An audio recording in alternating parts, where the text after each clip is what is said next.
23 नवंबर को इथियोपिया में एक भयानक वोल्केनिक एक्सप्लोजन हुआ। नमस्कार दोस्तों, हाल ही में इथियोपिया में एक दुर्लभ ज्वालामुखी विस्फोट हुआ। लगभग 12,000 साल की रिकॉर्डेड हिस्ट्री में पहली बार यह हाईली गूबी नामक ज्वालामुखी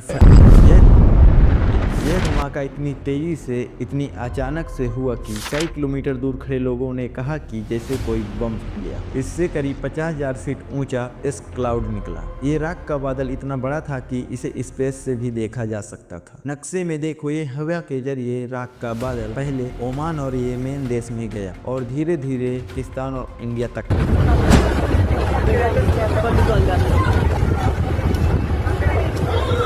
इसी की कारण से दिल्ली में कई सारी फ्लाइटों को भी कैंसिल करना पड़ा, क्योंकि इन बादलों के आसपास फ्लाइट को ऑपरेट करना भी मुश्किल होता है। इन क्लाउड में बहुत छोटे छोटे कांच और पत्थर के पार्टिकल मौजूद होते हैं। अगर किसी हवाई जहाज के इंजन पर लग जाए तो बड़ी आसानी से हवाई जहाज इंजन को सीज कर सकते हैं। ऊपर से ये एरोप्लेन के शीशों पर रेजर ब्लेड की तरह काम करते हैं। कॉकपिट की विंडोज पर अगर ये आ गए तो उसे स्टेज पेपर की तरह रगड़ने का काम करेंगे। ये प्लेन के विंडोज को इतना स्क्रैच कर देंगे कि पायलट को आगे कुछ भी दिखाई ना दे। इसलिए मिडिल ईस्ट की कई सारी फ्लाइटों को भी कैंसिल कर दिया गया और यह इस क्लाउड अब धीरे धीरे बढ़ रहा है चाइना और म्यांमार की तरफ। यह इलाका पृथ्वी पर सबसे अनोखा है। दानाकिल डिप्रेशन समुद्र तल से लगभग 100 मीटर नीचे है और दुनिया की सबसे गर्म जगहों में से एक है। यहाँ पर तापमान हमेशा 50 डिग्री से ऊपर रहता है और सबसे खास है नमक के रंग बिरंगे मैदान और दलोल के हाइड्रोथर्मल स्प्रिंग्स जो स्टिक पुल बनाते हैं, पीले हरे नारंगी रंग के, जैसे कि दूसरे ग्रह पर। और पास में ही है एटासेल ज्वालामुखी। इसमें दुनिया की सबसे लंबी चलने वाली लावा झील है। अब सवाल यह है कि इतने लंबे समय बाद अचानक इतनी तेजी से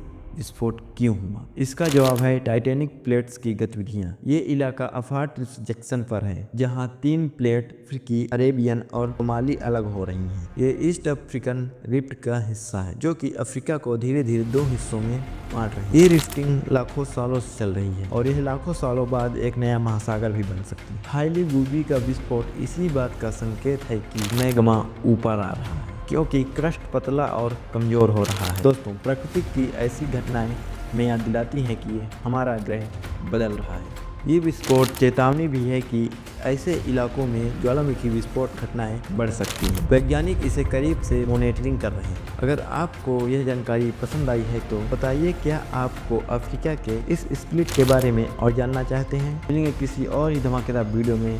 धन्यवाद।